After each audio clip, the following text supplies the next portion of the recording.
प्रदेश की मंडियों में बासमती धान की मार्केट फीस कम यानी 4% से 2% करने को लेकर राइस मिलर्स व एक्सपोर्टर्स एसोसिएशन शिष्टमंडल ने आज कुरुक्षेत्र विश्वविद्यालय रेस्ट हाउस में मुख्यमंत्री से मुलाकात की। सांसद नायब सिंह सैनी, विधायक सुभाष सुधा व पूर्व मंत्री कर्णदेव कंबोज के साथ मुलाकात करते हुए कहा, सीएम साहब त्राहिमाम कुछ करो अन्यथा प्रदेश की राइस इंडस्ट्री बर्बाद हो जाएगी। हालांकि मुख्यमंत्री से ठोस आश्वासन नहीं मिलने पर उन्हें मायूसी ही हाथ लगी। मुख्यमंत्री महोदय ने इस बारे में कुछ भी टिप्पणी करने से इनकार कर दिया। हालांकि एसोसिएशन से बातचीत में उन्होंने कहा कि मंथन अध्ययन हो रहा है। कैप कर रहे हैं, इससे आगे फीस नहीं लगेगा। तो कैप करके और उस कैप के हिसाब से करेंगे। उस कैप में अभी सोचा है वो डिपार्टमेंट में मिल करके उसका निर्णय करेंगे और उसमें कितनी फीस आती है, ज़्यादा अच्छी बढ़ के आ जाएगी तो अभी करोड़ कम कर देंगे। कुछ तो दिया है ना, लिया तो कुछ नहीं, अभी कुछ दे रहे हैं, ले थोड़े रहे।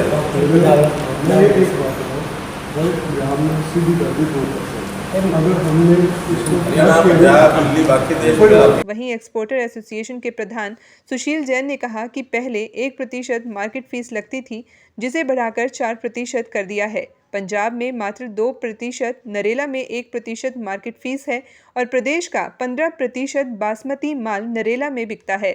फीस कम होगी तो चोरी व करप्शन पर रोक लगेगी। पॉलिसी बनानी है कि इंडस्ट्री की सर्वाइवल भी देखे। हरियाणा की इंडस्ट्री कैसे सर्वाइव करेगी दूसरे स्टेटों के मुकाबले। जो फीस 1% थी 1 साल पहले, उसको 1% से बढ़ा के 4% कर दिया हरियाणा में, जबकि दूसरे स्टेटों ने सबने कम की है फीस। पंजाब में 2% है, नरेला में 1% है। हमारा हरियाणा का लगभग जितनी प्रोडक्शन है बासमती की 15% माल नरेला में, दिल्ली में जाके बिकता है, जिसका रेवेन्यू लॉस हो रहा है सरकार को। अगर फीस कम करेगी सरकार, वो माल हरियाणा में बिकेगा, उसका रेवेन्यू भी सरकार को आएगा। और जितना रेवेन्यू लॉस सरकार को ज़्यादा नहीं होना, अगर 4% से 2% फीस कर देती है सरकार के रेवेन्यू में ज़्यादा फर्क नहीं पड़ेगा। वो जो चोरी है, फीस की करप्शन है, जो ख़त्म होगी। और हमारी इंडस्ट्री की सर्वाइवल भी देखे। अब नए नए मिल लगते जा रहे हैं एमपी, राजस्थान में। वहाँ पे प्रोडक्शन पिछले सालों में काफ़ी बासमती की प्रोडक्शन बढ़ी है। हरियाणा का शेयर टोटल प्रोडक्शन में 25% का रह गया है, टोटल बासमती प्रोडक्शन में इंडिया की। जब अब वहाँ पे नए नए मिल लग रहे हैं, उनके कंपटीशन में हमारे मिल कैसे चलेंगे। सरकार को पॉलिसी बनानी चाहिए ऐसी जहाँ इंडस्ट्री की सर्वाइवल देखे। आज फ्लोर मिलें, दाल मिलें, तेल मिलें स्टेट से ख़त्म हो चुकी हैं। अब राइस मिलें हैं जो यहाँ पे डेवलप हुई थी, यहाँ पीसफुल हालत थे, पर आज राजस्थान में, एमपी में और यूपी में सब जगह मिलने लग रही हैं। मुख्यमंत्री से आप मिले हैं, क्या कुछ आश्वासन मिला? हमने तो ये डिमांड रखी है कि इस फीस को, खर्चों को कम करो आप, और आपके रेवेन्यू में ज़्यादा फर्क नहीं पड़ेगा। और एक इंडस्ट्री की सर्वाइवल और फार्मर को भी रेट अच्छे मिलेंगे।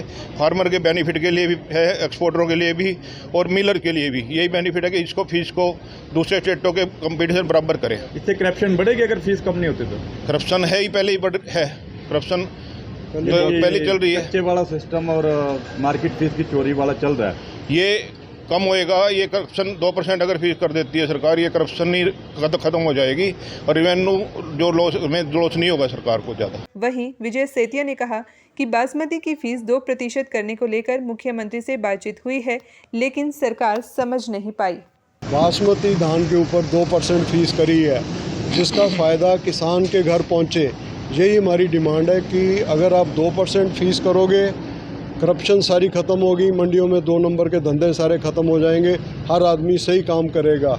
अभी हमारा मानना ये है कि जो फसल मंडियों में आती है उसका 25-30% जो है वो ऑफ द रिकॉर्ड बिकती है, वो स्टॉक में स्टॉकिस्ट ले जाते हैं या खुर्द-बुर्द होती है। गेहूं के केस में भी हमने यही देखा है। ये मेरे साथ सुशील भाई साहब खड़े हैं, पिछले 5 साल से ये सरकार को ये बात बार बार कह रहे हैं और आज हमारी बातचीत जो हुई है, हमें लगता है कि सरकार हमारी बात को अभी पूरी तरह समझ नहीं पाई।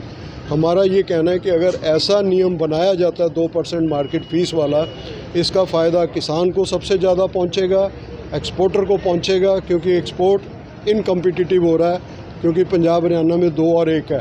दूसरा, जो हमारे भाई राइस मिलिंग करते हैं, चावल बना के एक्सपोर्टरों को बेचते हैं, उनके लिए 4% भर के माल को बेचना इसलिए मुश्किल है कि दिल्ली में 1% फ़ीस है। तो मेरा मानना है कि सरकार को सही तरह से विचार करना चाहिए, कहीं हरियाणा बासमती में सबसे पीछे ना रह जाए। ये ना हो जाए कि बासमती का बिज़नेस बाकी राज्यों में चला जाए, हमें इसकी चिंता है। पहले भी अगर हम देखें, दाल का, गेहूं का आटा पिसाई की मिलें, तेल मिलें हरियाणा से सब बंद होकर जा चुकी। हमारे फीस के लालच में अपनी इंडस्ट्री को बंद करना और हमारे यहाँ से जो लेबर के लिए काम है उसको कम करना, इंडस्ट्री को बढ़ावा ना देने का मतलब बेरोज़गारी को ही हम सपोर्ट कर रहे हैं। क्षितिज, आपको क्या लग रहा है, इससे प्लान करेगा क्या बिजनेस सारा जो भी इंडस्ट्री है? देखो, ऐसा है कि प्लान लफ्ज़ मैं अभी इसलिए नहीं कहूँगा कि जिस आदमी ने 100 करोड़ 50 करोड़ लगाया वो सिर पे उठा के इंडस्ट्री तो नहीं ले जाएगा। वो काम ही अगर 4 आने करेगा या उसका ध्यान ही अपना भ्रष्टाचार की तरफ रहे कि 8 रुपये बोरी दूं और 2 नंबर में जीरी खरीदूं। सरकार अगर देखो, पिछले साल की बात देखो कि इनका कोई सीनियर ऑफिसर सिर पे पगड़ी बांध के मंडी में गया और वहाँ पे सारे आड़तियों से अफसरों से बात कर ली उसने 8 रुपये बोरी। बाद में करनाल के सारे अफसर तबादला किए। पिछले साल फिर एक ऑफिसर आया, उसने तरावड़ी, इंद्री, करनाल मंडी की चेकिंग करी, सारे सचिव सस्पेंड कर दिए। उसी तरह जुंडला मंडी में गया, 17 में से 16 आदमी उठा के उसने सस्पेंड कर दिए। तो ये तो सरकार को देखना है कि हमने काम करने वाले सिस्टम क्रिएट करने हैं, हमने ईज़ ऑफ बिज़नेस करनी है, या जो प्राइम मिनिस्टर साहब का वायदा कि हमने किसान को डबलिंग द इनकम करनी है, ये तो सरकार को देखना पड़ेगा कि हमें अपने नियम इस तरह से लेके चलने हैं कि जिससे इंडस्ट्री भी प्रफुल्लित हो, आपके कमीशन एजेंट भी प्रफुल्लित हो, आपका किसान भी प्रफुल्लित हो और रोज़गार के अवसर भी बढ़ें।